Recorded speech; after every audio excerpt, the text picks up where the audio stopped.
అఖిల భారత రజక సంఘం 11వ ఆవిర్భావ దినోత్సవం సందర్భంగా అఖిల భారత రజక సంఘం జాతీయ అధ్యక్షులు మొగ్గ అనిల్ కుమార్ రజక ఎల్బీనగర్ రజక ఐలమ్మ విగ్రహం దగ్గర ఏబీఆర్ఎస్ జెండాను ఎగురవేశారు. అనిల్ కుమార్ మాట్లాడుతూ ఏబీఆర్ఎస్ రజకులను ఎస్సీ జాబితాలో చేర్చే వరకు పోరాటం ఆపేది లేదని అన్నారు. ఇక రజకులకు అన్యాయం చేయాలని ప్రభుత్వాలు ప్రయత్నిస్తే రజకుల సత్తా ఏంటో చూపిస్తామని అన్నారు. రజకులకు ఇచ్చిన హామీలను నిలబెట్టుకునే వరకు పోరాటం చేస్తామని ఏబీఆర్ఎస్ ఎప్పుడు రజకుల పక్షాన పోరాటం చేస్తుందని అన్నారు. ఈ కార్యక్రమంలో సంగమేశ్వర్, కృష్ణ, యాదయ్య, కుమార్, నాగన్న, చెన్నయ్య, సంతోష్ తదితరులు పాల్గొన్నారు.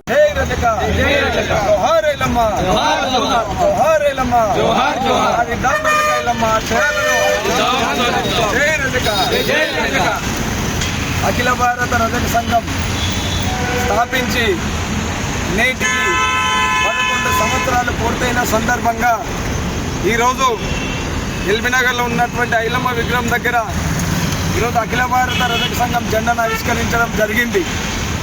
ఈ కార్యక్రమానికి రంగారెడ్డి జిల్లా అధ్యక్షుడు కృష్ణ గారు, అదేవిధంగా గ్రేటర్ హైదరాబాద్ అధ్యక్షుడు సంగమేశ్వర్ గారు, అదేవిధంగా సలహాదారులు యాదన్న గారు, అదేవిధంగా రాము, అదేవిధంగా యాదగిరి అన్న, నారాయణ, శ్రీను, రవి తదితరులు వెంకటేష్ ఈ కార్యక్రమానికి హాజరు కావడం జరిగింది.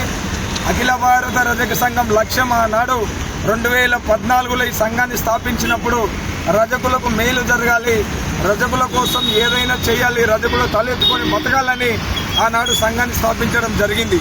ఇప్పటి వరకు కూడా అనునిత్యం రజకుల పక్షాన రజకుల కోసం ప్రతిరోజు ప్రతి క్షణం ఆలోచించి వాళ్ళ పక్షాన నిలబడేటటువంటి సంఘం అఖిల భారత రజక సంఘం అని మీకు అందరికీ నేను తెలియజేసుకుంటా ఉన్నాను.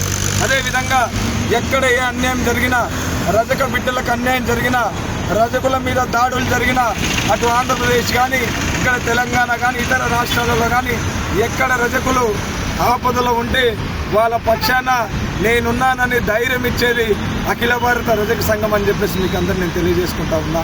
అదేవిధంగా ముఖ్యంగా అఖిల భారత రజక సంఘం రజకులను ఎస్సీ జాబితాలో చేర్చాలని గత 11 సంవత్సరాల నుంచి 2 రాష్ట్రాల ప్రభుత్వాల మీద ఉద్యమం చేస్తూనే ఉన్నాం. మళ్ళా కూడా చెప్తున్నా, రజకులను ఎస్సీ జాబితాలో చేర్చే వరకు అఖిల భారత రజక సంఘం నిరంతరం పోరాటం చేస్తూనే ఉంటుంది. దాంట్లో వెనకడుగేసే ప్రసక్తి లేదని చెప్పేసి చెప్తా ఉన్నాం.